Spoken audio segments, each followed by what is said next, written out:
Trained by day, Kyle Wigginton podcast by night, all day. Black Magic. At Black Magic. At Black Magic. At Black Magic is my online personal identity. I assume no responsibility for the things that are said. Wait, can you do that? I don't think that's legal. It's legal in my mind. I like it. I'm still with that. I'm not doing, I have no plans on doing anything illegal, but just, you know how like people with no lives like to dig up shit you've said online in the past and be like, he's a blah, blah, blah, blah, blah. Look at this. Look at that. Like, oh, it's gonna happen one day. Oh, definitely. 1,000. There's so many videos that I have no control of myself online where somebody's gonna be able to clip all types of shit and spin a story into something that it's not. I'm just getting ready for it. Yeah, I agree. It's going to be in one of my chats. Like I have a few buddies that I chat with every single day. And there's going to be something in that where people are like, you know, this guy's anti-Semitic. Yeah. And it's like, whatever, dude, go fuck yourself. I'm not anti-Semitic. I'm anti-human. Like that's kind of how I feel about it at this point. It's like you all are pieces of shit. Yeah. I'm anti-willful idiots. I will say that. I have my anti-human moments for sure when I get like frustrated, but I've slowly started to realize like, wait, I'm making this a bigger deal than it actually is. So I honestly don't care. So let me just remove myself from you. What's like, what goes on? Cause like there's a kid walking across the street with their parent. Mm-hmm. What happens from that to that, you know? Like what makes these little humans go from like these assholes? Like, so in my experience, it was like influences of television, influences of other peers, especially adults, societal pressures, stress, trauma, like scarcity, fear, and it just slowly but surely molds you into the person that you become until you get to a point where either you understand it and you want to change aspects of yourself that you don't like about it, or you just become stagnant and that's just who you are.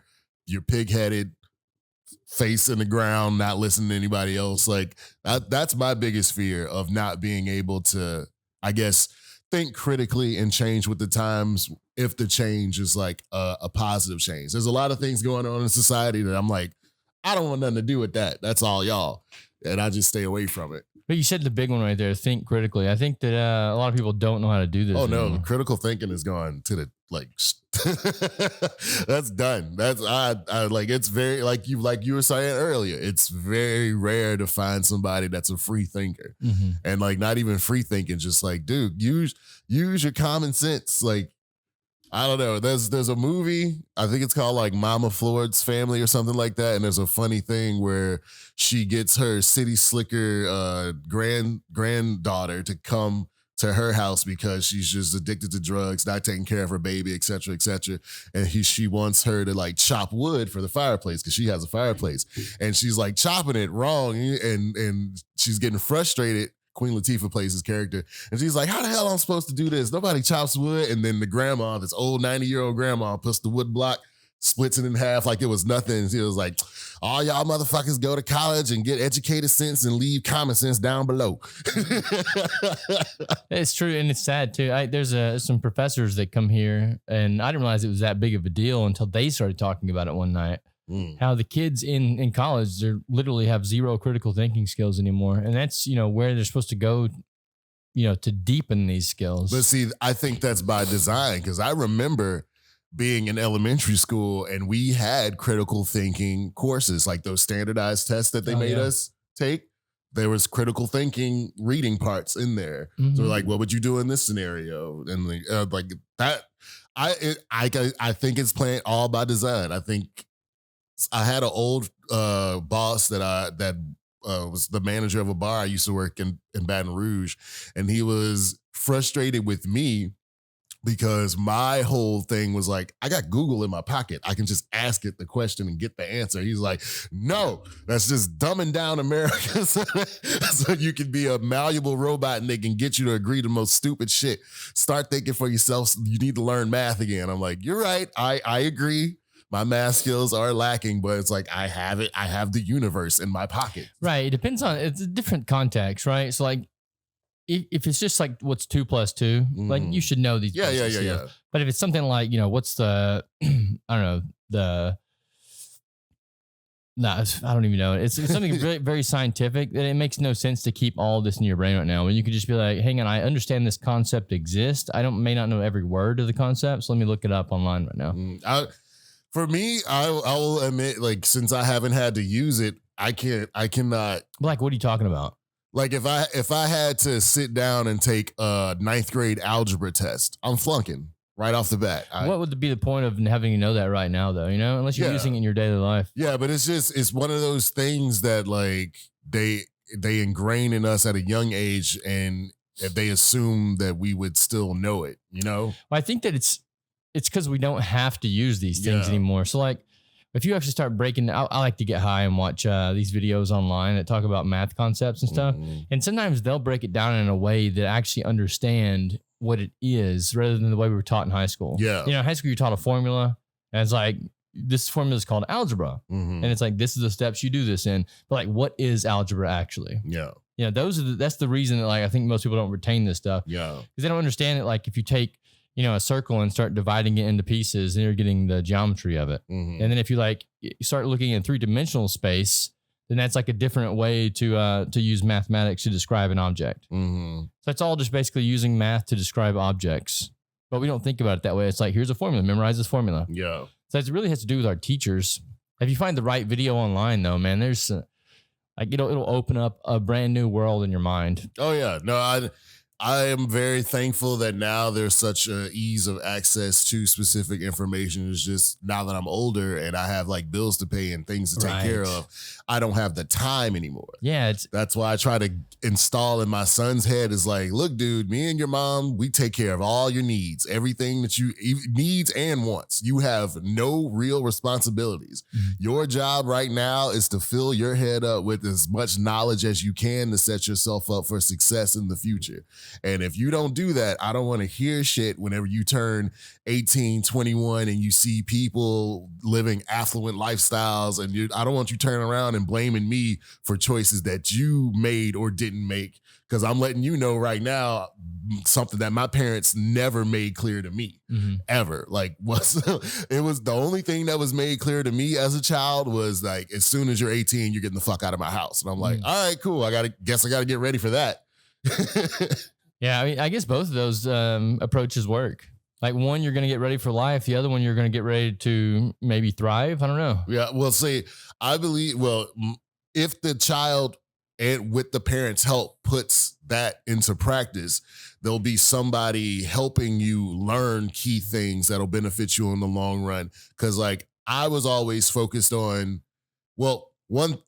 first thing, when you're black, you get taught like, oh yeah, black dudes don't live past the age of 25. And like, okay, so since you're telling me that, I lived my life like I was gonna die before I ever saw my mid-20s. And it wasn't until I started hitting 27, 28. You're like, shit, I'm still here. Yeah, I'm still fucking here. Shit. So now I have to fucking do something. And then on top of that, I had a kid. So now I'm like, I really got to fucking do something, because I don't want him to go through any of the stupid shit that I had to go through. And it's a double-edged sword, because I believe that my son currently, he's spoiled. He's the only child.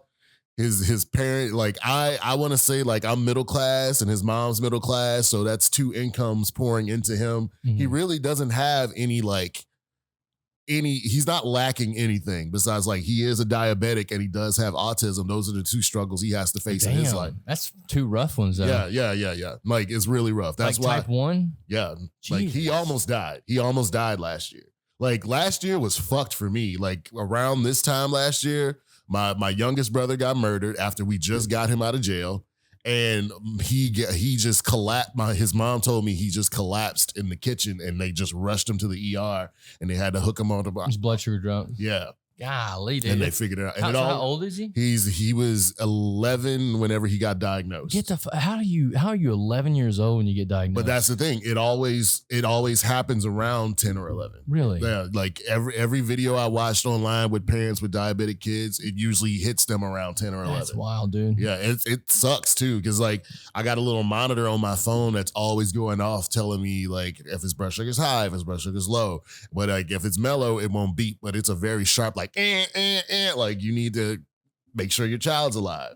And even when you're like right here, right now, it could go off. oh yeah. Oh, that's crazy. Oh yeah. Like I'll have to text him and be like, hey dude, are you eating right now? Like, what are you doing? Because your meter's going crazy. Like he has to wear this little thing on his side to monitor his glucose levels and everything like that.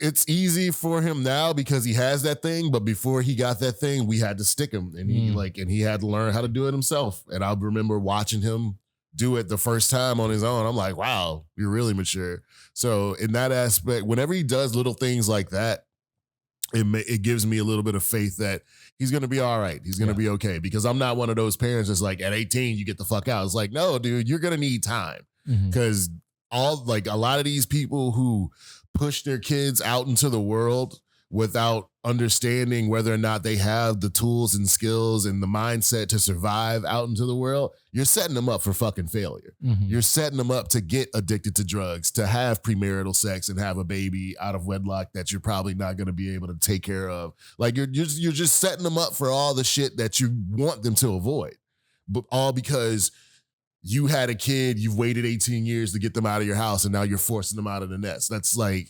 but at the end of the day, they're an adult now as well. So you kind of have to trust that maybe they do have the proper judgment to make the good choices. What's the point of having a kid though if you're not going to actually take the time to raise them right? You know, I agree. Like you're basically making another version of yourself, supposedly a better version of yourself. Hopefully a better version of yourself. Yeah. So I mean, like if you're not actually taking the time to raise this human, if you're just going, oh, my genes are out in the world now, like that's why I don't want to have kids. Yeah. Because I understand the amount of responsibility and time it's going to take to actually put into making this a productive member of society, when I could take, and do other things, like spread ideas instead of semen. Yeah. And 18 years is not enough.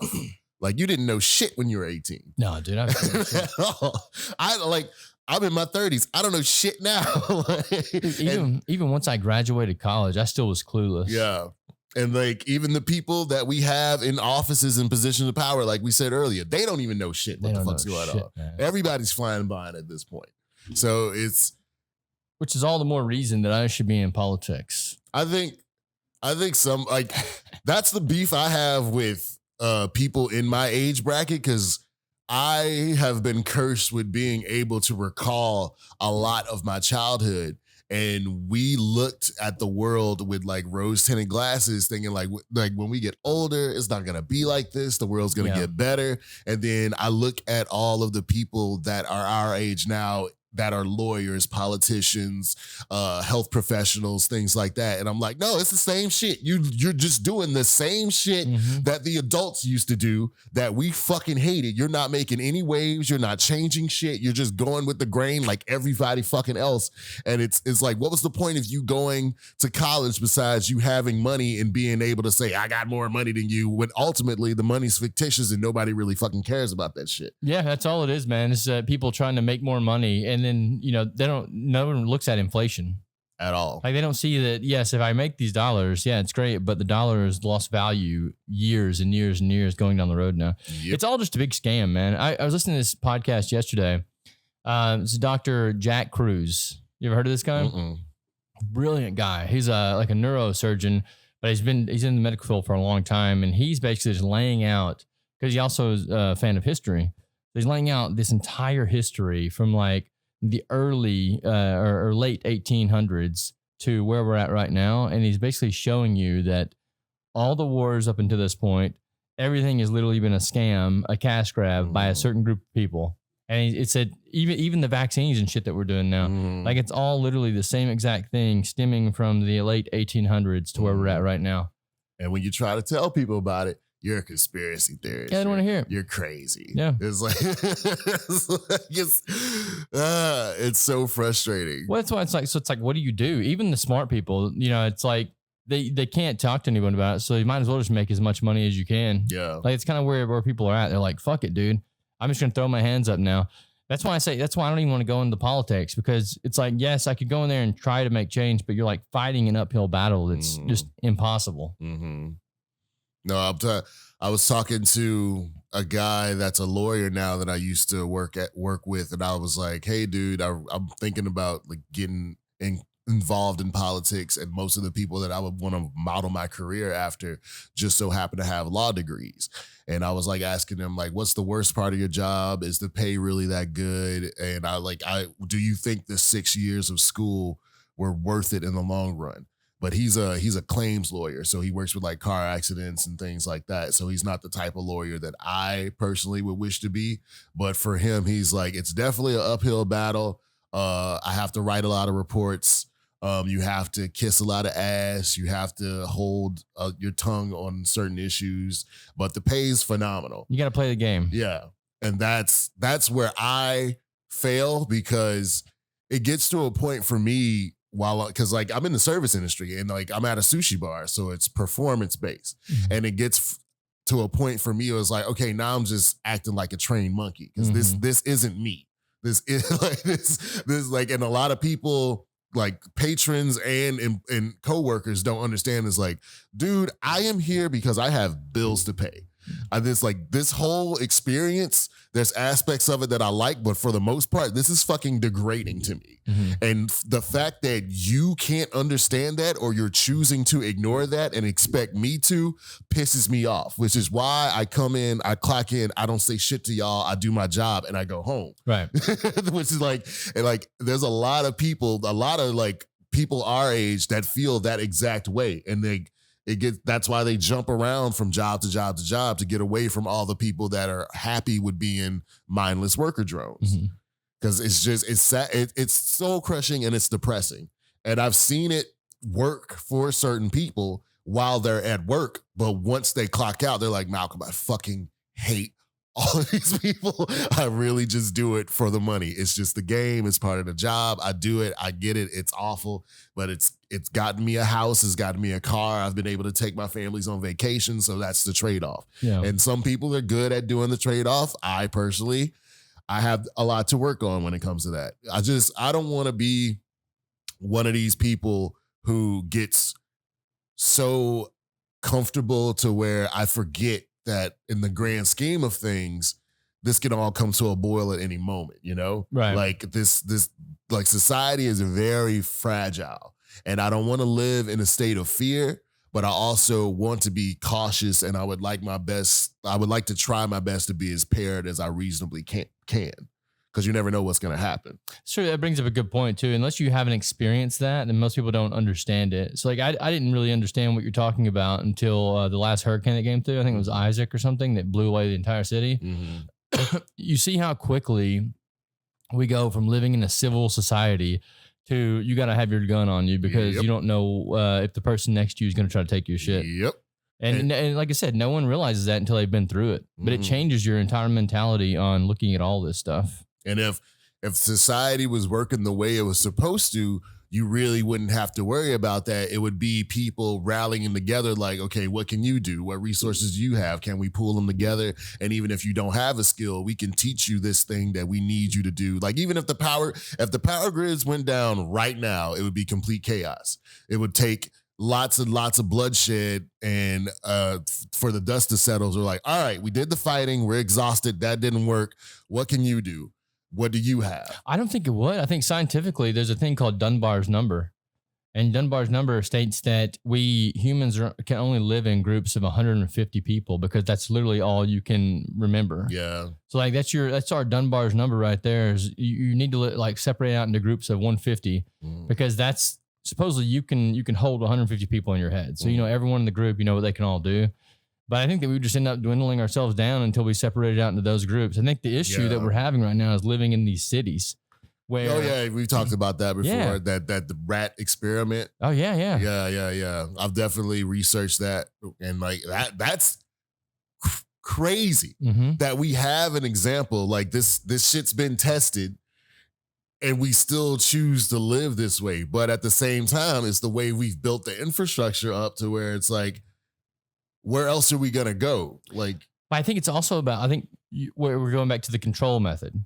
So like, yes, you can't. If we live in a city, then we're easier to control because you can separate us out in these groups. So like, you can't find your group of 150 in the city. Yeah. Therefore, you're always kind of in a state of flux where if something bad happens, the government can swoop in and go, "Hey, that's okay. We got you covered." So rather than you looking to your group to solve the problem, you're constantly looking at the government. Like, what do we do next? Yeah. Yeah. And it all goes back to schools. Like in school, it happens the same exact way where we go to school and you're not taught how to critically think anymore. You're taught memorize and regurgitate. You're taught this is what's on the test, memorize this. And then once it's over, you're done. You don't have to memorize this again. And then anytime a problem pops up, rather than actually handling the problem yourself, you go to the teachers. So it's kind of like getting you ready for like the bigger scale of society. And even with the point of, people being drones that are in government, like a lot of people don't know this, but there's this program. It's called Boy State and Girl State. Have you ever heard of these? Okay. So what Boy State does is in every state in America, they'll take the top like 3 or 4 people, probably your 11th grade year, junior year, from every school. It's like all the boys, they'll get the top 4 people at a school and they'll get the top 4 girls at the school, and they'll send them all to a designated university. For us, when I was in high school, it was University of Central Arkansas. That's where they would send the boys to, and they would send the girls to some other university. And you basically simulate government. Wow. So you simulate a government with all the other top kids, all the other top candidates in your state. And then that's how they pick out who they can take and mold and manipulate into the future politicians. Yeah. So they find the top candidates, and they find the ones that they can also move and manipulate through the system. Yeah. But because there are people like me that went to that, and I was like, this is all fucking bogus. Yeah. Like I'm waking up every day to go do drills, and then we're simulating government. I don't give a shit about any of this stuff. Yeah.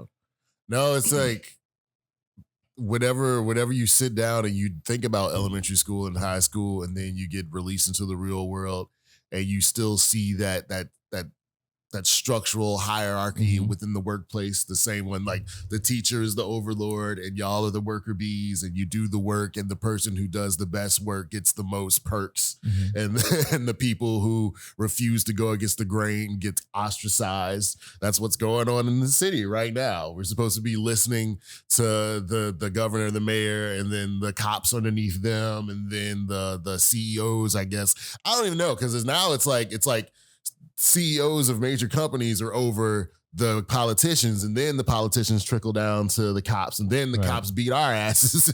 And like, I really want to ask a cop one day, is like, why do you do what you do? Because now we know it's not to protect and serve. It's all the same thing, man. It's money and power. And if you're a cop, you have more authority than other people. Like if you step out of line, I can arrest you. Yeah. Like there's literally an entire book that says that I can arrest you, and you don't have to be doing anything illegal. Wow. I can literally say this guy jaywalked, and how are you going to prove me wrong? I really hate that. Like, I hate I forgot what I read, but it's like, if ever you try to get a cop in trouble and take him to court, whenever a jury sees a cop in a uniform, they ought to, like, that's a good guy. He's one of us. He's protecting us. So it's hard to get them convicted because of the perception that's been ingrained in us of that people in suits and ties and people in uniform and people that look like they have authority are trustworthy. Right. That's just the natural assumption that's been ingrained in us. And that's the type of people with that mindset that I try to get away from. Oh yeah. Because like you are the mob. Like you are the idiot masses that are gonna do something stupid that causes all of us to get fucked over. So whenever I don't want to say liberal, but whenever I have to talk to like just blatantly programmed people, I'm like, I need to get the fuck away from you, because you gonna cause some shit and I ain't gonna be down with it. Like, no, I have to, like, in my line of work, I have to be face to face with people constantly. And because we work for tips, I'm always pressured to be like, be more approachable, be smiley, be bubbly, be like a fucking 80s sitcom, radical. It's like do that. And it feels corny to me, but performance. It's the grimiest, corniest feeling to me, but I understand why it's expected. And I just, whenever I engage with a customer, certain like mannerisms and things that they'll say, or like the way they say it, will make me like, all right, I need to keep my conversations with you short and sweet to the point. I don't want you to know anything about me personally. I don't tell people at work my name. Like customers, I don't. My name's Diablo. Like that is my name. Like, I don't want you coming back here, striking up conversations with me, asking me about my kids. And I'm like, nope, don't want you. I want you to eat, have a good time, enjoy your experience, but most importantly, pay and get the fuck out. Mhm. That's what I want. Because like, it's a slippery slope whenever you have regulars. Like, I'm a regular, I guess, here. I'm not even a regular here, but like, y'all are familiar enough with me to know, like, I'm going to come in, I'm going to have my drink, we can shoot the shit. But like, if you're having a bad day or if you're busy, I'm not going to fucking bother you because I get it. It's different in a bar too. Yeah. Yeah, bars are more... it's more lax, but also it's more dangerous because that alcohol gets in people's systems and they get belligerent. Well, that's why you got to learn how to control the situation. I did the fine dining thing for a bit, and I fucking hated it, man. Like, talking about the performance aspect, like, I literally wanted to blow my brains out every fucking night. But there were some people that loved it, man. They ate it up. They loved, like, knowing every ingredient that was in every dish, going out and like presenting this dish to people and like telling them like this is that and this and that. And I was like, dude, fuck all this shit. I believe that most of those, at least half of those people were starved for attention as children, and now they get it at work, and they've Jedi mind tricked themselves into believing like, this is awesome. This is like, it's like, I'm not you, dude. Like, I'm glad you're doing it. That means I don't have to. I'm not knocking you because the more you do it, the less I have to. Yeah. So like, by all means, go for it. I've worked with so many people like that. It's like, and some dude like got in my face and was like, you're rude to the customers. You don't smile. You don't make jokes. You don't play. I'm like, because I'm at work. You're paying me to do this. And like, if I'm at work, my whole motto is to like not do anything to fuck up my money. So I may be short with you, but I'm not going to be outwardly rude to you until you're outwardly rude with me.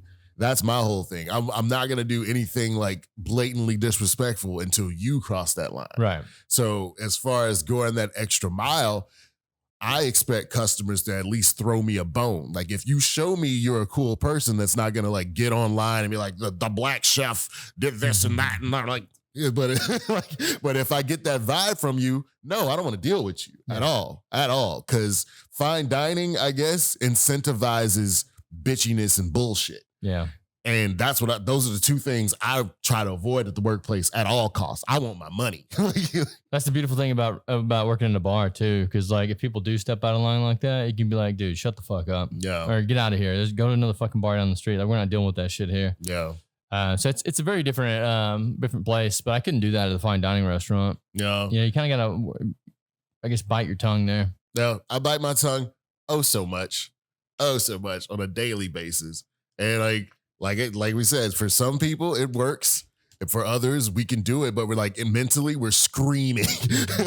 We're screaming on the inside. It's because you understand that in the larger scheme of things, if we were in the forest and it was you against that person, you would stomp them in the ground. You're a big fucking dude.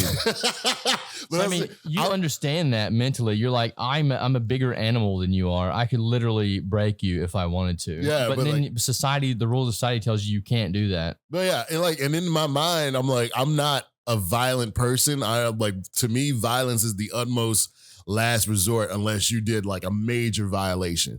I don't care that if like I'm bigger than somebody. It's just common decency and respect. It's like, you go to a restaurant and bro, I'm at work. You are a customer. For a fact, like if you tell the owner or the manager or anybody anything negatively about me, that's going to negatively affect me, even if it's not true. Mm-hmm. You can make some shit up. And if that manager wasn't there to determine whether or not it was true or false, I'm instantly going to be in trouble, whether it's like a write-up, a suspension, or termination or anything like that. And I just hate the fact that most people choose to not realize like, hey, I'm doing this to survive. I'm not doing this because I love it. Right. I can think of guy's life up. I can think of a billion different things I'd rather be doing with my fucking time besides smiling in your face right now, handing you food. Right. So please don't make this harder on me. Yeah. And whenever my coworkers don't understand it, that's when I'm like, it's time to get out of here. These people are fucking idiots. It's like I've had to work many a sushi job to like just get through the day. Like I'm not gonna quit this job because it pays very well, but at the same time, it's very soul crushing. Mm-hmm. So I'm gonna do what's expected to me. No more, no less. I'm not gonna be rude to your customers, but when you see that I'm not being all bubbly and bright and animated and all that shit, that's because I probably asked you for a raise a few months ago and you told me no. Mm. So you're going to pay me $15 an hour. You're going to get $15 an hour work. Right. I probably told you like, hey, the people that you keep hiring are fucking idiots and I'm having to pick up their slack and you chose not to do anything about it. So this is the effort you're getting from me. If he can get away with doing the bare minimum, so can I. Yeah. Yeah. Fuck that. If you're not going to get on his ass, don't get on mine. And if you get on mine and you get stupid with me because, hey, you're not doing all the stuff you used to do before. It's like, yeah, because you started fucking me over and I'm not getting rewarded for it the way I used to. Mm-hmm. So now we're at a crossroads. Either you're going to pay me more or you're going to fire me. Either way, I'm going to get paid because I will file for unemployment and that comes out of your shit. So when it sucks having to like, get new employees too. Yeah, and it sucks getting new jobs because whenever you get to a new job, now you have to assess, okay, how's the work environment here? Who's the snitch? Who's the super obnoxious, bubbly gossip person? Mm-hmm. Who's the slacker that's just been here forever and the boss just can't let go? Who's the one that's gonna not show up every single day, and then they're going to call you to pick up his shift. And as soon as you are not available to pick up his shift, you're in trouble and he's in the clear. Like what? How? You seen the movie Waiting? Yes. It's so real. Yeah, it is. Yeah. And it's scary how real it is. It's very scary how real like that movie and actually working in the service industry has ruined so many things for me because I know too much now. Yeah, every personality you see in that movie is literally in every restaurant you ever go to. Yep. It doesn't matter like if it's fine dining or if it's like Olive Garden, like every freaking personality is going to be there. Yep. And like you can tell that a lot of the people that I have to deal with at the restaurant I'm at now, it's like older and affluent folks. They have never seen that movie. They have no reference besides maybe The Bear of like how restaurants and the service industry in general works. Mm-hmm. To them, it's still like fantasy. To them, it's still like they're on the outside looking in. They have done no research whatsoever as far as like the inner workings behind the scenes. Yeah, they just don't give a shit. Yeah, since I've worked at these fine dining restaurants, I realized like all these restaurants do most of the same shit. Some of them make a lot of their sauces from scratch. Some of them do what? Sorry. Oh, my bad. Is it popping? Yeah, it's popping. My bad. But yeah, it's like for me, there's no fucking such thing as fine dining. There is food and how much you're willing to pay for it and how the chef chooses to go about serving it to you. So if you create an environment where people are expecting a certain level of service, to me that means like, oh, you just want your ass kissed for an hour. That's what you want. And I'm like, I can do that for you, but you got to make it worth my while. Right, pay me. So if I go to a fine dining restaurant and you're not paying like, let's say $18 an hour or more, that was the beauty of the fine dining restaurant that I worked at. You'd have 2 tables a night and you would make a lot of money. Yeah. So that was the payoff right there. Yeah. You were performing for someone, but at the same time you were getting paid well for it. Yeah. And it's an acting gig. It sucks for me whenever the owner likes to pretend like he doesn't know what's going on and your pay gets stifled or like everybody's entitled to have a bad day. And if I know that I'm having a bad day, I am not above calling in and being like, I don't want to bring this negativity to the workplace because it's going to negatively affect me long term. Mm-hmm. But whenever you call into work and you let them know like, hey, I'm mentally fucking checked out today. You can't call them and tell it. Like certain jobs, you can do that. But most jobs be like, who the fuck are you to tell me that you mentally can't do this shit? You're getting paid. I'm like, I'm just being honest. I mean, I love what I do here. So if one of my employees called me and said that, I'd be like, fuck yeah, I'll go in.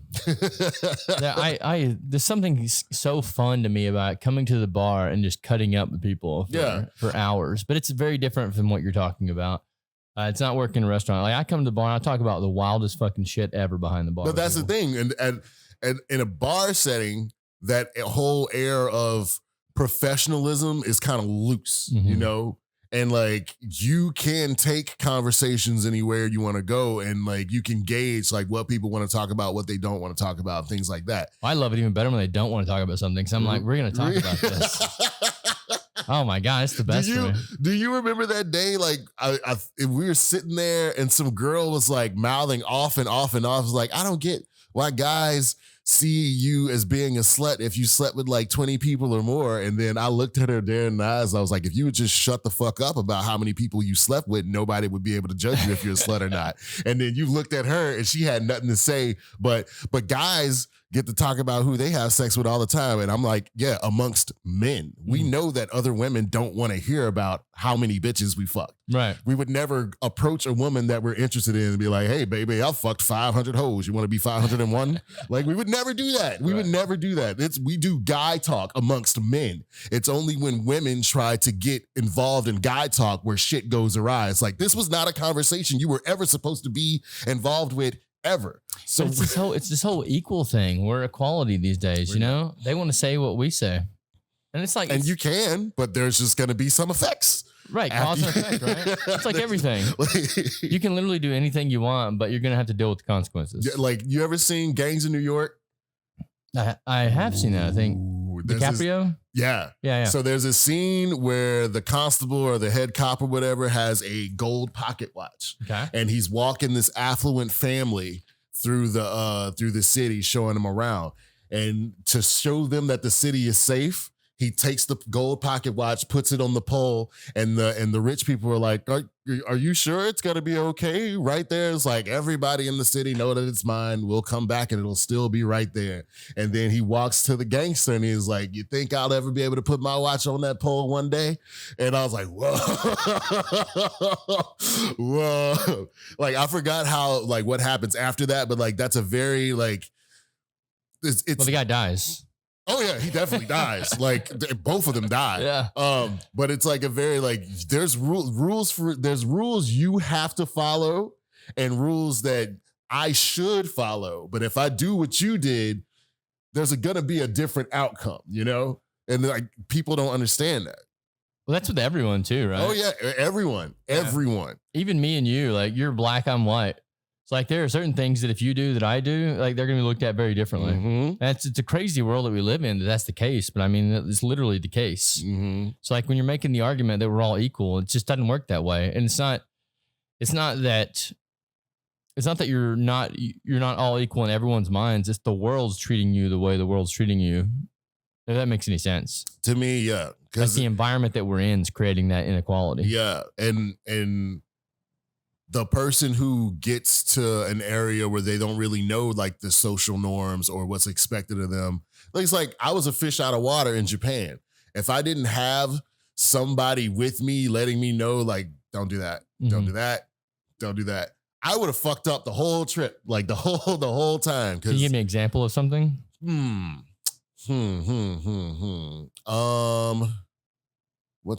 What's something? I mean, it's a very different society, right? Yeah. Like, So they have a more polite society. They're polite, but that's the thing. They're polite on the surface. That's the thing. It's like dealing with racist white folks. They're nice to you to your face, but as soon as they get behind closed doors, they're talking all types of shit about you. Yeah. Yeah. So like, so they're like, if you know how in New York it's easy to like jump the pay gate to get on the subway and just take a ride. In Japan, that's a huge no-no. So if a foreigner jumps like the scan gate to get on the bullet train, they take pictures of you and take video of you and be like, look at this another dumbass foreigner. And you end up all across their social media as like this dumbass foreigner. And like the whole time you're there, you'll get people like looking at you and you don't know why they're looking at you. You don't know you're going viral in Japan because you don't have their Japanese social media sites and their shit. Yeah. Another thing, I'm trying to think of what's another example of what I was doing something. But just the cleanliness, right?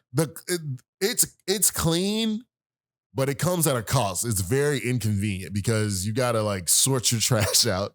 Like they heavily recycle over there, and certain things you can get from the convenience store. You don't know, like, this is plastic with paper on it. Do I put it in a plastic bag or do I put it in a paper bag? And like, there's little things like that.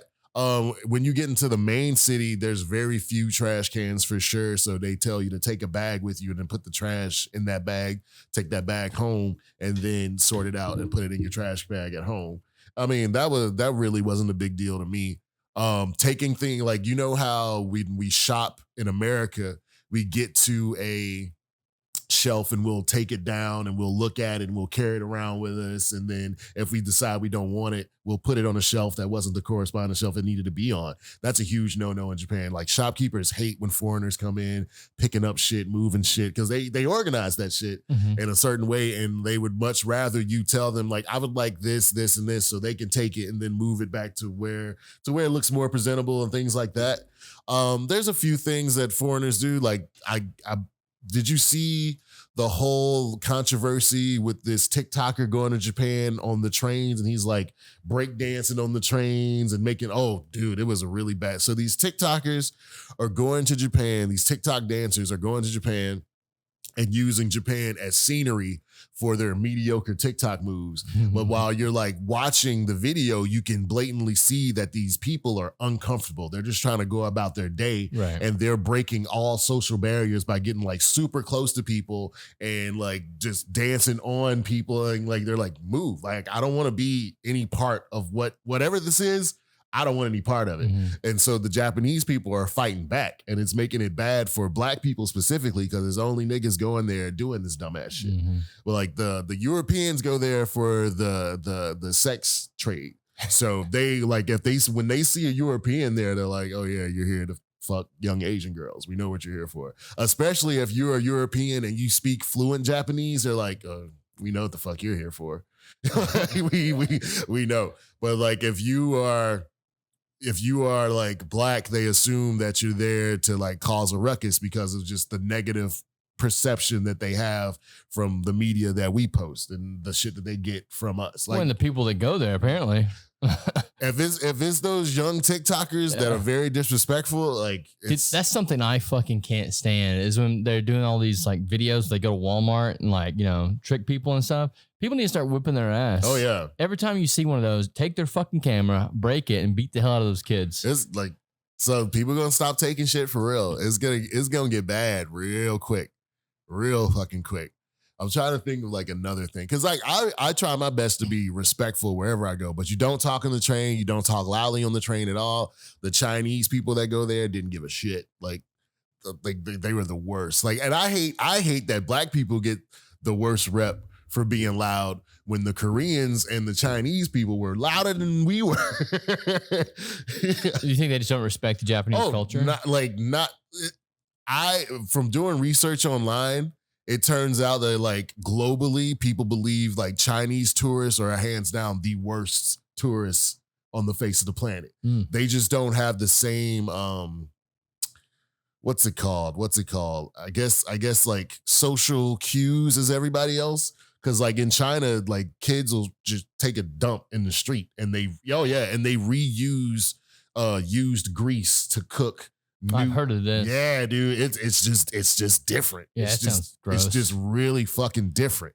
And like when we went to the Imperial Palace, and as soon as you walk into the Imperial Palace, they tell you like, try to keep your voice to a dull roar. This is a peaceful environment. Everybody's here to absorb the sights and the culture. Cause like these are all ancient buildings from whatever period. I don't want to say the Edo period. I have no context for Japanese history, but like these are just ancient buildings, and it's like there's like lakes and ponds and huge buildings and really pristine trees and things like that. And people just want to. It's like walking through a quiet park. It's supposed to be, but the whole time we were there, we would just hear like Chinese gibberish to the max, and like this lady yelling at her husband, like, stand over there so I can take this, like shit like that. And like the whole time I'm like, I want to get away from them because I don't want to get associated with this, because the way the Japanese see it, it's like, it's not even like a black thing, a white thing, or a Chinese thing. It's foreigners in general. Yeah. That's why they don't like foreigners in general. And I get mad at them because I'm like, You're making me look bad. Yeah, I get mad at them because you're making me look bad. But on the flip side of the coin is like, dude, people across the world have always wanted to come to Japan. And like now that the yen it's low, it's the cheapest it's ever going to be. I was like, let's go. So you're going to get more, like, don't be surprised if you see Japan get overrun with Chinese and Koreans, because they live right there and they love traveling there. Mm-hmm. And that's what it is. And like Chinese people and Japanese people, especially when it comes to Airbnbs, they beef hardcore because Chinese people do not clean up those Airbnbs for the most part. I'm not saying all of them leave them dirty, but the majority of the Chinese tourists that come to Japan will leave your shit destroyed. And they give no fucks about it. Like there's a video online of like this Japanese family coming home and seeing their house destroyed, and these Chinese people is like, "We paid, we don't care, we don't care." Like they're just going back and forth, back and forth, back and forth, and it's entertaining with me. I'm just like, I'm glad. Like, please don't be black. Please don't be black. Please, because I got a friend who's trying to move out there, and the better it can be for him, the better I'll feel about visiting him once he moves out there. What, you think you would go back then? Oh, yeah. I would always go back to visit. I don't think I could ever live there. Why not? What do you think? They're very racist. I went to Tokyo, so it's a nice example of hyper capitalism. Like you can tell where the money's going. You can tell who has money, who doesn't have money. When you get to Tokyo, it's lots and lots of places to shop. There's no there's no like free recreational areas where you can just like, gather yourself and just like be at peace in the city. It's always go, go, go, fast, fast, fast. Everybody, I don't have time for you because I have to be here. Right. I got like, you'll see people on the train with small laptops doing work while they're trying to commute somewhere else because they just have so much shit to do. And it's a culture that very much believes in the hierarchy. Like we were talking about, like the boss is over you and you have to do what the boss says. Otherwise he can ruin your entire life. And like, even as a black dude getting with a Japanese woman, my child would suffer the worst type of racism, in my opinion. It's the subtle hidden racism. So for the word they have for half Japanese and half whatever else kids in Japan is hafu. They call them hafu. And you, like, if you're a foreigner, you don't know what it really means. You think it's cute because, like, yeah, my kid's half, but it's a derogatory term. Like the N-word? Yeah, almost. Like it's like Japanese people they suffer from extreme prejudice a lot. So like the same way I could be walking down this street and an old white lady will see me and be afraid and she'll cross the street, the same way an old Japanese lady will see me coming from like 5 miles away and make sure she crosses the street so she doesn't have to deal with me at all. That's just survival though, man. Oh no, I agree completely. And like, it really didn't really bother me because I also understand that the people in Japan that do speak English are very, very few. Mm-hmm. And so if I'm a foreigner and I'm lost and I want to approach somebody and I don't speak the language and I try to talk to them in English and like they can't really understand what's going on, Japanese people feel very shamed that they can't communicate. They don't want to feel stupid.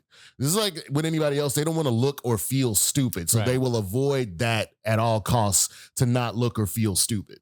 So I was watching a video, I don't remember what it was, a few months ago or something, but it was 2 Japanese guys and they were basically talking about how humans will speak, or English speakers will speak broken English to Japanese people.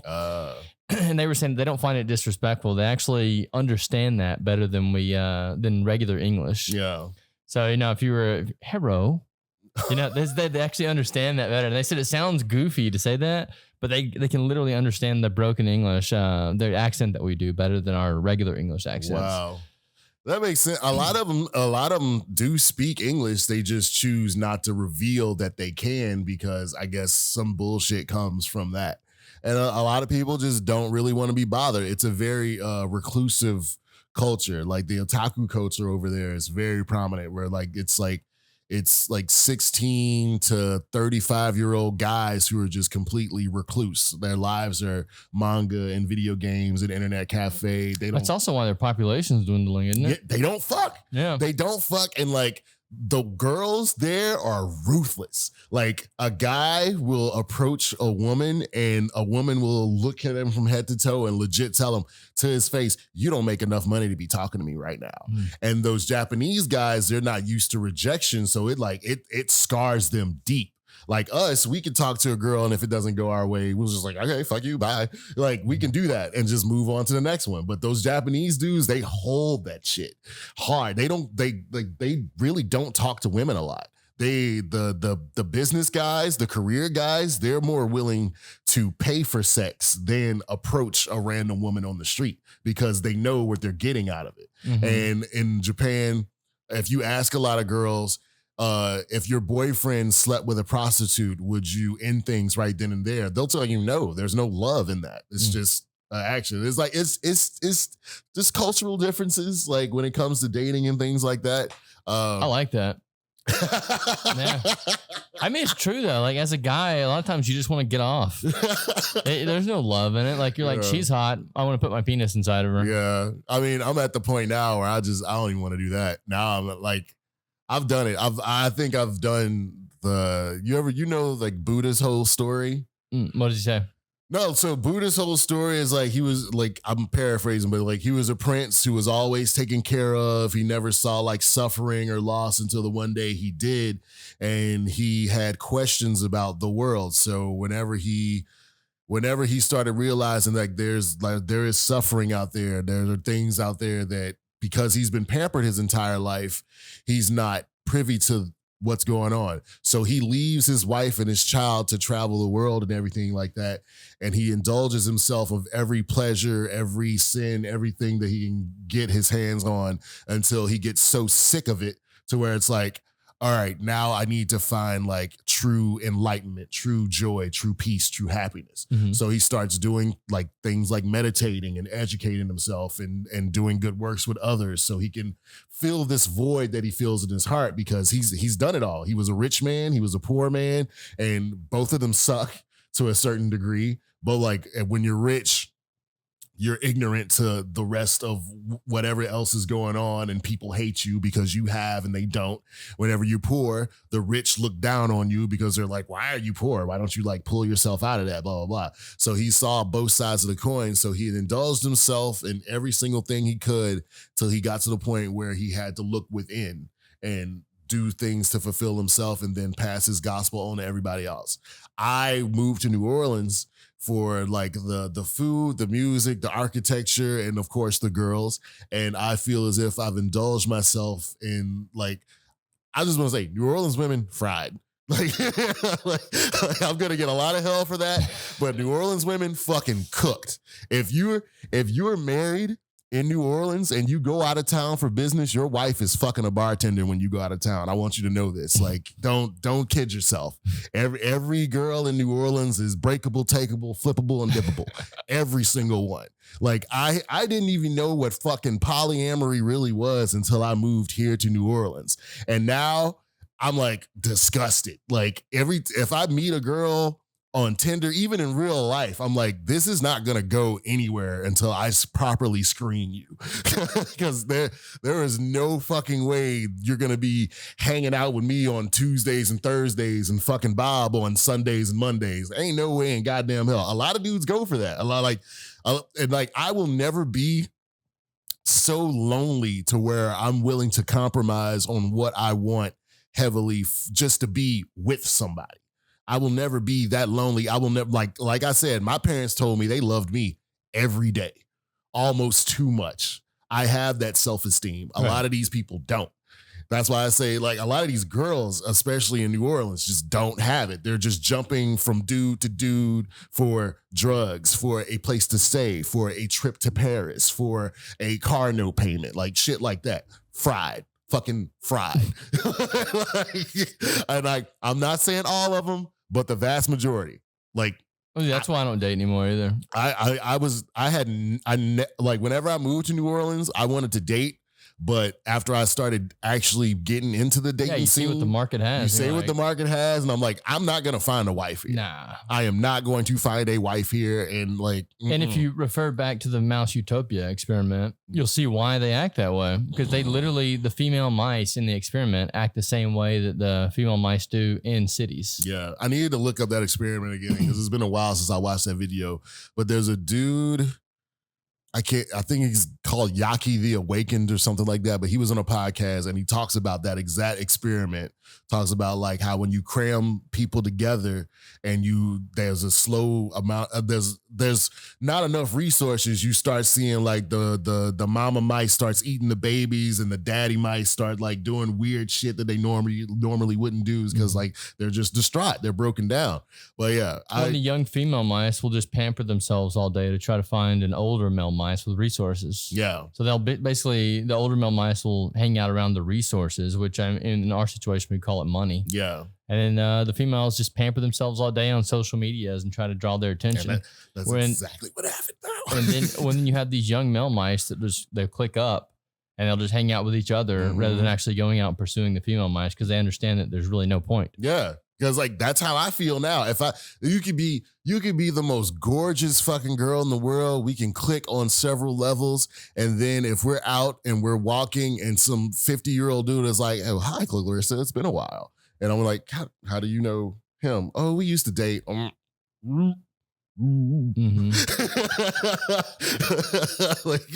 like I would, depending on like the level of the relationship, I would try my best to get over it, but in the back of my head I know like, dude, this is always gonna bother me. Which is not, it's not so like ingrained in us at a very primal level are these animals. So you know that if the girl that you're with is having sex with another what time is it? That's 11:30. Okay, he's here early. Oh shit. You know that the girl that you're with, if she's having sex with another man, then that baby might not be yours. But if you know that she's only having sex with you, then that baby is yours. So like that's one of the reasons that we're like, I don't want to have my girl banging somebody else, because what happens if I'm raising another man's kids? Yeah, and even now, even if you have a baby with a woman, that doesn't mean anything because you're most likely setting yourself up to be drained of resources long term because she can leave. She can dip out. And a lot of women just opt to dip out, like I said, jumping from dude to dude. And because of the way that the welfare structure is set up is like, oh yeah, we'll give you like $500 a month per kid. So now you're incentivized to just start pumping out babies for miscellaneous niggas and never studying, never improving yourself, just primming yourself and making yourself look all pretty and rinsing and repeating. And that's why we have these fucked up individuals that we have to deal with on a daily basis now. I think a lot of it goes back to the environment still. Yeah. So like I'm from a very small town in Arkansas, and the way people act there is very different to the way people act in cities. And that's why I keep going back to the mouse Utopia experiment. It has to do with whenever you cram people in a large enough space, you don't know who to trust around you, and you kind of turn back into that animal where you start doing this crazy ass animalistic shit rather than having the nuclear family. Like in the small towns where I'm from, a lot of my friends are still with their high school sweethearts. And like that's such a powerful thing to do when you have two people that have the same vision and they're both working to grow this vision. Yeah. Like if they can stay together the entire time, that's awesome. Yeah. But also in small towns, since everybody pretty much knows everybody, you're held more accountable for your actions because it's like it's like the same thing with the Vietnamese kids told me. It's like, if I fuck up here, everybody in Vietnam's going to hear about it back home because they wish they had the opportunities here in America. If you fuck up in a small town, it's a small town. Ain't nothing going on. Everybody's gossiping about it. That's a good thing though, right? Yeah, because like I agree, in the cities, you can fuck somebody in the Marigny and then go to the North Shore and forget about it. And nobody will ever know that ever happened. So I understand that. Like integrity's dead. Especially not even that, man. Our city is a very unique one too. We have tons of tourists. It is. So you have a new group of women coming in town every weekend, which was great for me when I used to bartend in the French Quarter. Because literally, I would see women one weekend and never see them again. They may come back 3 years from now, and I may see them again, and they might remember me. But yeah, it was it's a very unique place in the fact that you can you have access to different groups of people every weekend. Oh yeah, and like I understand that comes with the territory of living here because it's one of the things that this city is definitely known for. So I don't like hold a huge gripe against it. I just know as far as like setting down roots here in New Orleans. No. I'm impressed that you actually found one to have a baby with.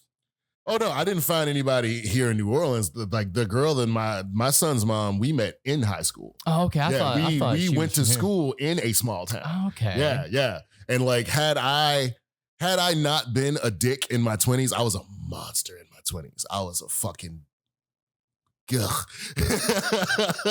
like, had I not been a complete fucking douche waffle in my 20s, she and I may have been able to work things out long term. But in the back of my head, I was always unhappy with certain things between she and I. Like, she's a person who thoroughly has faith in the system, the government. Like I'm a black dude. I have to be skeptical of everybody, everything. And she never got that. She never understood that about me. It's especially like, the fucking government, dude. Like, why would you not be skeptical of those fuckers? She's a liberal white woman. She thinks everything is safe. Everything is taken care of. All I have to do is keep my head down, keep working. Everything's going to be fine. Like, that's her whole mindset. I don't get that at all. Dude, it's soft brains. So like people like this, we live in a very comfortable society and people just like, yeah, like, why are you tripping? Everything's good. Yeah, everything's good now. It takes one thing to go wrong. I disagree with that too. Everything's not good now. There's people on drugs underneath the bridge down there. Yeah, too. Like there's all kind of shit that's going wrong. We choose to ignore those things. Well, whenever I say everything's good, I mean as an aspect of like I don't have to wake up and like my life's good. Yeah, I don't have to hunt an antelope and make sure I'm eating tonight, or I don't have to like fight off some fucking foreign invaders or some child soldiers. You know, I don't have to deal with like real shit that's happening across the globe. So I can wake up, walk to work. I have no fear about walking from here into the heart of the French Quarter because I'm like, you can come. I'm ready. That is a blessed thing about being a larger man. Is I feel the same way, man. Like I sometimes I'll walk around the French Quarter just to challenge. Really? Yeah, that's how crazy I am. I'm like, dude, I want to fucking I like because you said you're not a violent guy. Yeah, dude, I really am. Like, in here, like I don't train. I do, yeah. Okay, that's good. I don't do anything like outwardly, like to walk around and just like fucking murder people. Yeah. But in my mind, I'm like, dude, like sometimes I need to be challenged. Yeah. It's almost like this world's too easy. This world's too soft. For me, it's always in the back of my head that like, I don't want to hurt anybody, but if I have to, please believe it's going to be you every single time. And like, I don't want to be that guy. I would like for certain people, women, to be comfortable around me, but I have been, it has been brought to my attention that I may come off a bit scary. And in some aspects, that's a good thing. And in some aspects, it's not such a good thing because I've lost out on a lot of good things in life because people are somewhat afraid of me. And then when you get those people that are like, I'm not afraid of you, I'm like, good. Now I get to put the fear in you. Because like now I get to teach you a fucking lesson of to never do that shit again. Because like in the workplace, in the fine dining restaurant world, I have had to deal with so much ignorance and racism. And like in my head, I'm like, dude, I could literally destroy you right now. Mm-hmm. Like you're flipping off at the mouth with me. And like, I am showing the utmost restraint and you don't get it. You don't get there. There's a dude that I used to hang out with and I thought we were boys until I saw his true colors. And like, he I don't want to say what he did because he's probably going to watch this. No, and I'm what did he do? I don't know. He like, so I worked in the kitchen I was the only black dude in the kitchen of all Asians. Okay. So I understand they grew up around other black people that probably made their lives a living hell. So once they saw me moving onto the sushi line and I was entering myself in their world, I guess they saw it as a green light to give me hell. Mm. Like, so they would call me nigga and they'd say like whenever the Planet of the Apes movie came out, they'd be like Caesar. Like they do shit like that. And in my head, I'm like, I'm better than them because not once in my head did I ever want to call them a chink or a gook or any of those racial derogatory terms towards Asian people. I'm like, dude, I'm here to work. Like, I thought we were cool. Like, I was okay in my head. And like, slowly but surely, they warmed up to me and things got better. But in the back of my head, I was always like, I will never forget what y'all did. I will like, there was only one dude in the kitchen, that the one Asian dude that I respect the most in the kitchen, that never did any of that foolishness to me. He actually showed me how to make sushi. He trained me. He invited me to his house. Like, cool dude. He was the only one that I've never had to deal with anything racial. He never called me a nigga. He never did any of that shit. But the other dude who was like, he was like the star chef, the golden boy. He did a lot of like off the cuff shit that was not okay at all. And he didn't know that, like, I am not beating your ass right now because my friend got me this job and I don't want him to lose his job because I whooped your ass. But please believe, in the back of my mind, I'm killing you right now. And he never understood that. He was like poking the bear, and the bear is like, dude, I can obviously swat you. Right. I'm just like, you're not. You don't think they were just like being friendly though? No. So like, it definitely, because like he's one of those people where it's like, whenever we're in private, it's cool. It's all jokes. It's homie. But as soon as he gets around other Asians, he wants to show his ass. Right. He wants to be all like, la, la, la. That shit pissed me off. Like, be real. If this is who you are, be who you are 24/7. Yeah. Don't be my friend behind closed doors and get around your brethren and then shit on me. I have a little brother who does that shit. Like, I'm like the slightly educated one that doesn't want to cause any bullshit. The second to oldest brother under me, he's extremely ghetto. He did time in jail, all that shit. And like, I would like buy car parts from him sometime because he's a mechanic. But whenever we're in private, we're brothers, we're cool, we're homies. But as soon as I get around him and his little thug ass friends, he wants to treat me like, oh yeah, he want to be like with them white boys. And I'm like, we grew up in the same house together. Nigga, like, what are you doing right now? And then whenever it's like a family gathering or something like that, my whole family's like, why don't you come around? I'm like, yeah, because y'all are fucking stupid. Y'all treated me like shit. Yeah. And I don't want to be around y'all. Y'all are obviously making choices that are going to lead to your own detriment. And I don't want to be around y'all when it happened. Like, I have to mentally prepare myself every single day for a member of my family to die and to feel nothing about it, because I've tried my best to like tell them, like, you don't have to live like this. You don't have to do these things. All these things are just going to lead to you digging the ditch deeper and deeper and you never getting out, and you blaming the white man or the world for things that you have control over. And I don't want your mindset to infect me and drag me down into that era of negativity. That's why I don't go around my family a lot, because they don't understand. It's like, y'all could have been moved out of the hood. Y'all just choose to stay there. So I don't want to hear shit about you don't have this, you don't have that, because as soon as I turned 18, I got the fuck out. Y'all could have did the same thing. I don't do cliquey people anyway, man. Ones that act in a certain way around certain people. And like, I had some friends in Arkansas, and they were so cliquey that they literally wouldn't bring their friend groups together because they were two different people around both groups. Well, see, like I'm a person to where like I have different interests and different mindsets, and I want to be able to absorb different cultures, and you know, you want to hear both sides of the story. But you're always you. Yeah, I've never been around you and been like, he's acting different today. True. Well, like, I've understood that I had certain friend groups because I understood like these sets of friends won't really gel with this sets of friends. Like, I can't bring my hood black friends around my outstanding Asian friends, because those are just two cultures that are not gonna gel at all. Besides like the love of anime and video games, as soon as you want to talk about politics or the way that the Vietnamese people can put their businesses in black low-income neighborhoods and sell like all the alcohol and the drugs and shit that make black people stupid, that's a conversation that never gets fucking had. And if it did get had, it would come to a fucking boil. Why? Because maybe it should be had. Maybe that's the issue. No, it definitely is a conversation that should be had. I'd be very interested to see like how a Vietnamese store owner sees their black customers. I would be very interested to see that.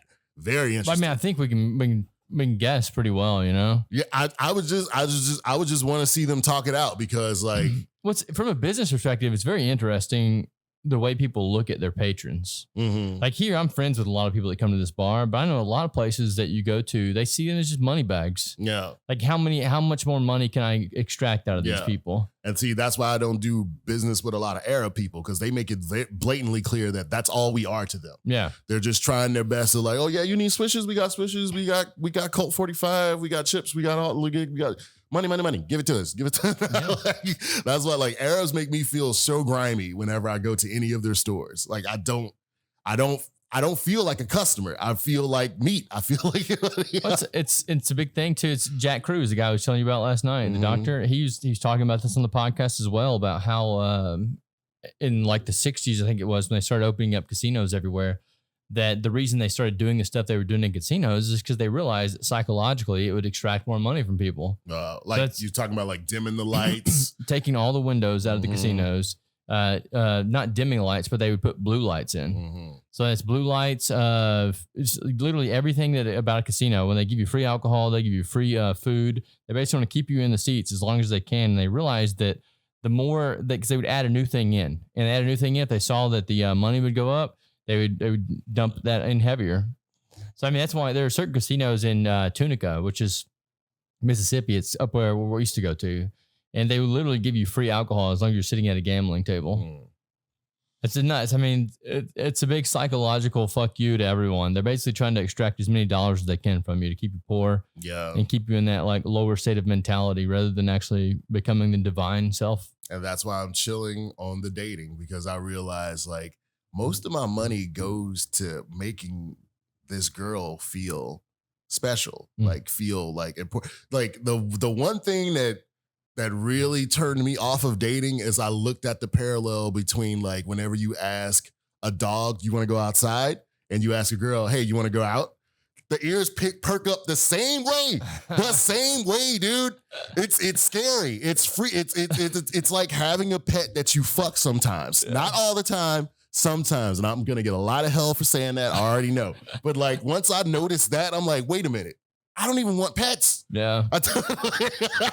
Why am I doing this to myself? I would have I could go to this same fancy restaurant and eat by myself and have a higher chance of meeting a female that sees me eating there and be like, oh, it's the same thing when girls see you like traveling, they'll be like, oh, he can buy tickets. He can get me a ticket. Like that's what they're thinking. Yeah. They're like, I just, it feels grimy to me now. I mean, it's true. It's very transactional. I don't like it. So I got flack a while back because I actually made the same correlation. I said, I don't want any pets. And they were like, you don't want a pet? Like a female's not a pet. And I'm like, well, the way that they act in our society, yes, they are. Like, because I'm having to take care of this other human.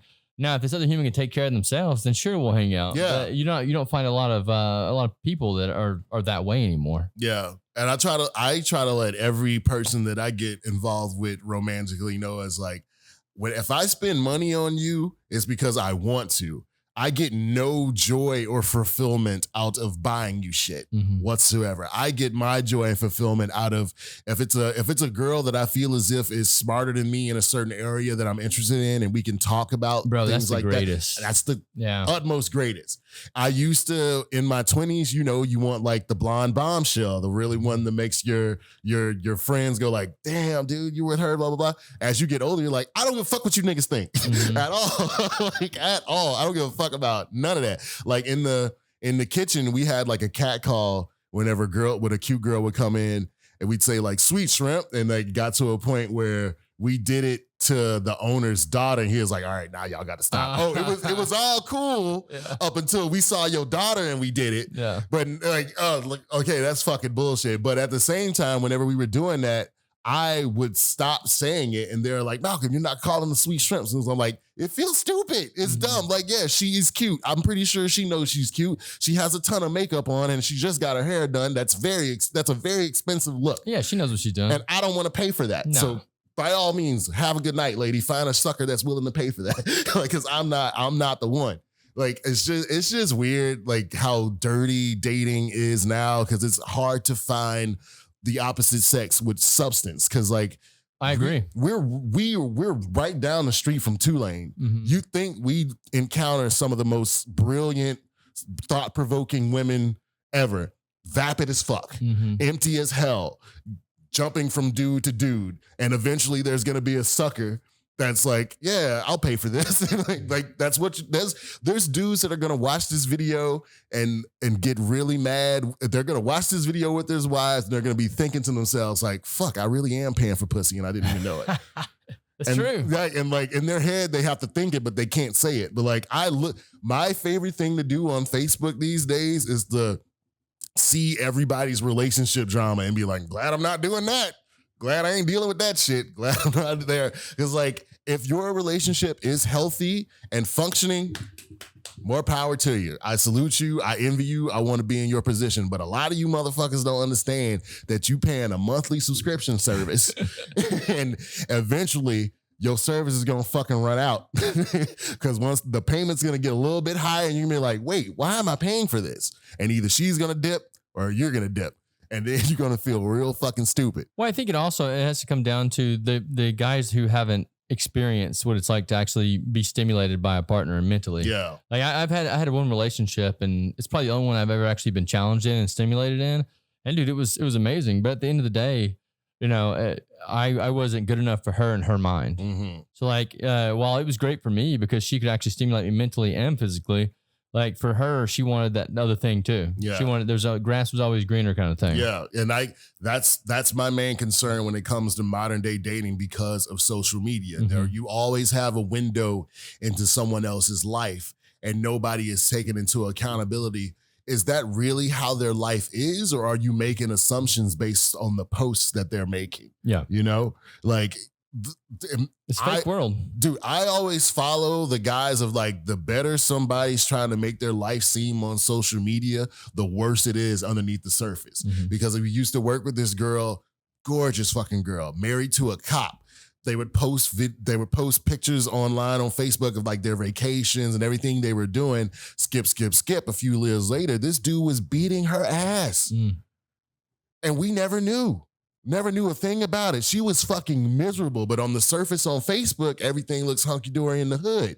But whenever you get divorced and all the shit comes out, it's like, oh, fuck, man. When she was staying with him because she was getting all the trips and stuff, right? Like, and that like I'm gonna let you in a little bit of the black code. Have you ever heard of a black dude calling a girl a mushroom? I'm gonna reveal a lot of shit that probably shouldn't be revealed. Only it's like this ain't gonna get a lot of views. I want to say, like, I watched some of it's like 100 views, but like I'm probably gonna ostracize myself in the bar. But like, okay, if you ever hear a black dude call a girl or specifically a white girl a mushroom, it's because we understand that from looking at Caucasian relationships is that white women are willing to eat shit in order to have a comfortable lifestyle. If you have a lot of money, she'll date an ugly ass dude just to be close to resources, just to be close to like money and pools and trips and jewelry and clothes and shit like that. A dude can like call her out of her name, beat her, embarrass her in public, eat shit like a mushroom, just to be in proximity of power, wealth, affluence. It's survival. Is it though? Because like 100% is like if you take a woman, right, who the female of the species who is literally meant to raise kids, and then you tell her, this guy has resources, so it will help you raise your kids. Then that's survival. Like, of course, they're going to attach to that person. But see, that's the thing. I feel as if sometimes you give too much credit to the animal aspect of our brains, because I feel as if we should have mentally evolved to a point now to where we can make self-respecting, conscientious decisions to where we know, like, this is my life. I am not going to deal with a fucker beating on me or treating me like shit for any amount of comfort, because like, I've worked at predominantly fine dining restaurants and I love the money, but it's going to get to a point where the owner or one of the customers says something to me. I'm like, you know what? Fuck this. Like, nah. I was willing to put up with up till this point. But think about who's saying this, Malcolm. You're a large man who, if you were in the jungle, you would be one of the ones that were leading the pack. I don't know about that. I'm a loner. What? Okay, you're a loner. You would be the one that wouldn't take any shit. You would have a woman, and you would take care of your woman, and that's it. But we don't live in that world anymore. So I mean, and you can't see it from the female perspective. Touche. Like from a female perspective, they're not the one. They're not the alpha. They're not going into a room and going, "I'm the biggest motherfucker in here. Who's going to come and get some?" They're going, "Okay, who can I?" And this is going to sound bad, not just as a leech, but like, who can I attach to that's going to help me raise my babies? True, but we have given women enough access to education and resources to where it's getting to a tipping point where more women have college degrees than men, and more women are able to work certain jobs to get them quick and better money than like in childcare, hair. I didn't know hair salons made as much money as they did. Like, I gave a girl $300 for her hair. I'm like, okay, you better be coming back as a whole new person. Cause like my haircut costs $30 and I think that's expensive. Let alone like I just feel as if like women compromise on certain things when they shouldn't, and they also mentally live in a fantasy world that doesn't exist. That's true. I like and for me, I'm tired of sifting through the ones that are just vapid to find the good ones. So I'm like, you know what? Let me do me. Because what I thoroughly believe in the law of attraction. It probably doesn't work in the way that stupid book, The Secret, works. But whenever you're moving in a way to where you see a clear goal in your head and you're doing everything in your power to achieve that goal, people take notice of that. People see that, and then they want to attach themselves to that. They do, but you attract the wrong people. At that sometimes you attract the wrong people. Sometimes you attract the right ones. So it's up to you to determine who's right and who's wrong. My problem is I believe that I am very good at determining who's a piece of shit and who's not. And I'm very easy. I can cut somebody off like that. Right. I can tell you straight up, dude, whatever this interaction is, I don't want it. Like, no, I don't know you. I don't want to know you. Peace be with you. Que sera, sera. I'm done. Like, and people take, especially here in New Orleans, take offense to that. Because whenever I was driving trucks, I didn't know anybody at that trucking yard. I don't know any of you people. I just got approved to drive this truck. I'm trying to do my job. I'm getting my route, getting my truck filled out, and I'm on the road. Right. So I got hip to like every coworker was like, he thinks he's better than us. He don't talk to us. He don't blah, blah, blah. It's like, in my mind, I don't think I'm better than y'all, but I see you guys as older people who didn't take advantage of the opportunities you have in life. You screwed your life up, and now you're angry at the world, and I don't want to turn into y'all. So I'm avoiding that negativity in my mind. Now, there were some people that did warm up to me and did come to me, and then they realized like, no, he's not a bad dude. He's just on his business. He just does this to pay his bills and he goes home. He doesn't have anything negative or positive to say about any of you because he doesn't know y'all. But see, that's why I don't even do the dating thing anymore. Yeah, I don't do that. I focus on me. Yeah. I focus on me and doing what's best for the people around me. When it comes to dating, man, there was a girl that made this comment to me the other day. She's like, every time I see you, you have headphones on and you're walking like you're on a mission. And it's because I am. I'm not being distracted by all this other shit. And like, she was saying that specifically because she wanted me to like approach her and ask her out. But I'm like, no, it's just a waste of time in my mind. Yeah. Fried.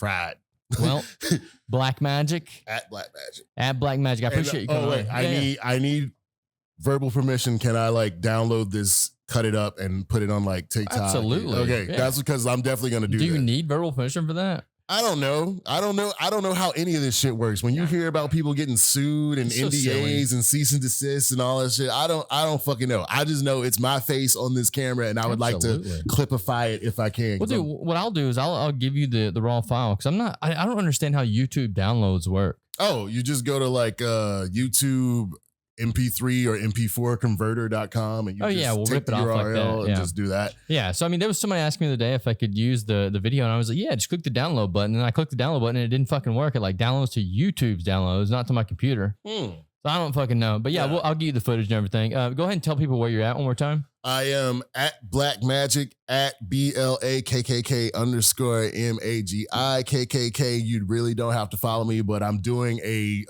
video a day YouTube challenge for myself where I just upload a 5 to 10 minute video just to see what happens. That is Mickey Vlogs, MIKKIVLOGZ.